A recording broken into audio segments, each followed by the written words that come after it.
Kami kelompok 11 Program Studi Kesehatan Masyarakat Angkatan 2020 Universitas Lambung Mangkurat ingin menjelaskan tentang penulisan daftar pustaka menggunakan aplikasi Mendeley dan EndNote yang beranggotakan 1. Muhammad Abdussalam Asyaida dengan NIM 2010912110004. 2.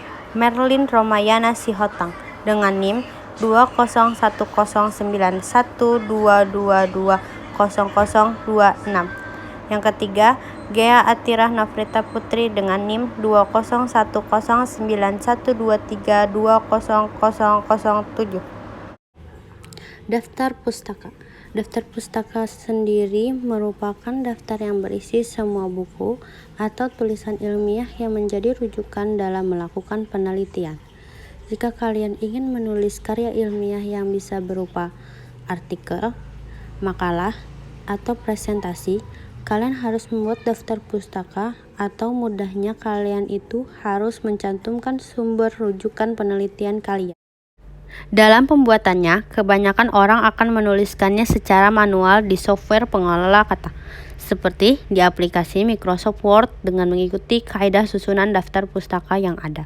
Namun, sebenarnya saat ini telah ada beberapa software pendukung yang dapat membantu kita untuk mempermudah dalam penulisan daftar pustaka.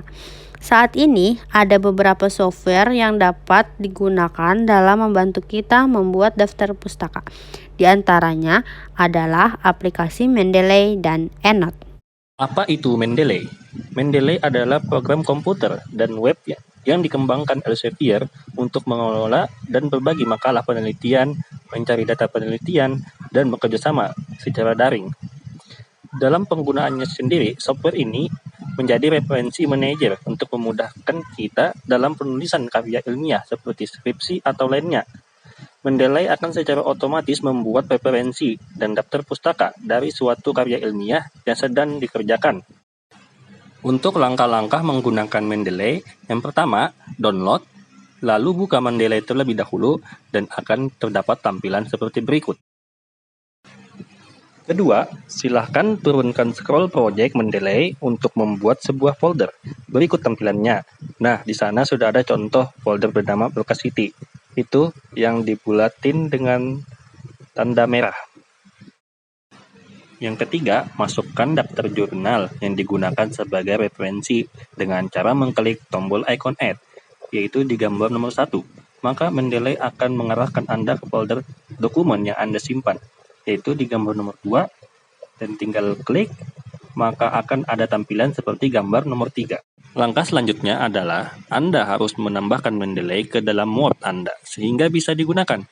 Kita harus menginstal plugin terlebih dahulu, dengan cara klik menu, baru Tools, kemudian klik Install Microsoft Word Plugin. Untuk langkah nomor 5, buka Word yang sedang aktif atau dokumen yang Anda buat untuk meletakkan daftar pustaka. Silakan Anda klik Reference, lalu Insert Citation, lalu ketik sembarang huruf dan pilih file yang akan Anda masukkan ke dalam Word. Bisa menekan Ctrl+A atau Ctrl klik dokumen yang akan dipilih. Setelah semua dipilih, langkah terakhir adalah klik OK. Lalu klik Insert Bibliography. Semua perintah ada di Mendeley Sheet-O-Matic. Setelah langkah nomor 5, maka daftar pustaka akan terbentuk seperti di bawah ini. Bentuk daftar pustaka dapat kita rubah stylenya, apakah IEEE, APA, dan sebagainya. Saat kita klik style, maka daftar pustaka akan berubah secara otomatis. Apa kelebihan dari Mendeley sendiri? Yang pertama, paket dasar Mendeley adalah gratis, tapi hanya dapat menyimpan hingga 2 GB. Bila terdapat akses dari institusi atau membayar biaya subscription, Anda bisa mendapatkan penyimpanan yang lebih besar. Kedua, mudah digunakan dengan ribuan jenis citasi. 3, Anda juga dapat menggunakan software untuk mencari artikel. Keempat, Anda dapat melakukan sinkronisasi perpustakaan Anda dengan menggunakan berbagai perangkat, misalnya tablet, iPad, maupun komputer lainnya. sehingga memungkinkan Anda untuk bekerja di mana saja. Apa itu EndNote? EndNote adalah software khusus yang dikembangkan untuk reference management. Dengan software ini, kita bisa menyimpan data-data mengenai referensi yang kita gunakan, sekaligus mengintegrasikannya ke dalam teks yang kita tulis. Software ini dikembangkan oleh Thomson Reuters dan bukanlah aplikasi gratis dan biasanya digunakan secara online sebagai search engine.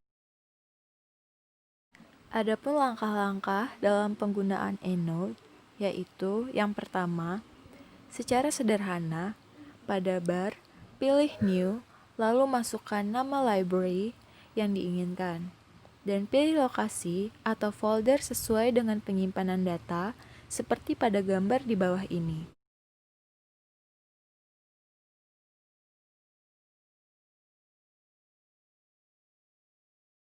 Langkah kedua, silahkan klik online search mode pada toolbar.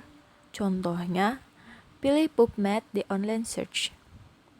Selanjutnya, akan muncul jendela online search di bagian atas, seperti yang ada pada gambar di bawah ini. Di tahap ketiga, kalian dapat memasukkan kata kunci atau keywords pada hal yang disediakan pada kolom yang dilingkari merah di bawah ini. Kalian dapat mengisinya sesuai keperluan, dan yang terpenting, harus terhubung dengan koneksi internet. Lalu, pilih referensi yang mau diambil, copy, dan pindahkan ke file library. Selanjutnya di langkah keempat, kalian dapat membuka Microsoft Word dan pilih EndNote di toolbar. Kemudian, pilih style yang diinginkan pada menu style. Contohnya saja, menggunakan metode IEEE, maka dipilih style IEEE. Di tahap kelima, kalian harus mengklik Insert Key Session, lalu pilih Selected Key Session, dan diakhiri dengan menekan Enter. Maka, secara otomatis, citasi akan masuk pada dokumen Word yang sedang dibuat. Kelebihan dan kekurangan aplikasi EndNote. Apa saja sih kelebihan dan kekurangan aplikasi ini? Untuk kelebihannya, pertama, terdapat berbagai macam gaya kutipan atau sitasi yang dapat Anda gunakan untuk setiap jurnal. Yang kedua, setelah diunduh, referensi dapat dihubungkan dengan mudah ke dokumen pengolahan kata Anda. Yang ketiga, Anda dapat membuat banyak perpustakaan sekaligus untuk setiap artikel yang Anda tulis. Untuk kekurangannya, yang pertama, software EndNote tergolong mahal karena Anda harus melakukan pembelian EndNote dengan harga $249,95 atau sekitar Rp3.584.033, kecuali Anda dapat mengakses EndNote gratis dari institusi ataupun universitas Anda. Terdapat software EndNote Basic yang menyediakan pilihan gratis, tapi banyak fungsi yang dikurangi dibandingkan dengan software berbayarnya. Yang kedua, butuh waktu untuk terbiasa dengan software, dan Anda mungkin harus menginvestasikan waktu mengikuti pelatihan. Yang ketiga, EndNote dapat didownload pada komputer ataupun laptop Anda, tapi pastikan bahwa sistem operasi, misalnya Windows atau Mac OS, dan spesifik komputer atau laptop Anda kompatibel dengan kebutuhan software. Kesimpulan dari dua software di atas tadi, yaitu Mendeley merupakan pilihan yang cost efektif untuk penulis dengan tampilan yang bersahabat. Jika Anda tidak yakin bagaimana cara menggunakan software untuk menyusun daftar pustaka, Mendeley merupakan software yang bagus untuk dicoba terlebih dahulu sebelum membuat keputusan. Sedangkan EndNote merupakan software yang dapat diandalkan untuk file yang besar dan banyak daftar pustaka. Baiklah, mungkin itu dulu sedikit penjelasan dari kami tentang aplikasi Mendeley dan EndNote serta langkah-langkahnya. Kami minta maaf jika terdapat kesalahan pengetikan ataupun informasi yang ada di dalamnya. Terima kasih.